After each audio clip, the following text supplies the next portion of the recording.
अस्सलाम वालेकुम। ये बकेट है, ये पानी है, ये ग्लास, ये कागज। इस कागज को हम ग्लास में डालेंगे।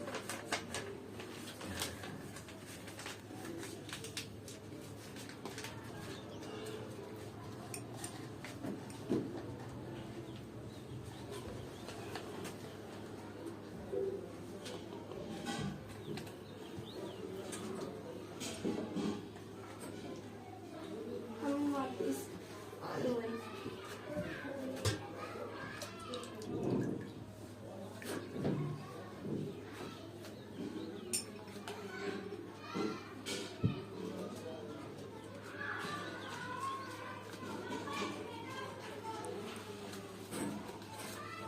ये कागज गीला नहीं हुआ, सूखा ही है। इसकी वजह हवा जगह घेरती है। शुक्रिया।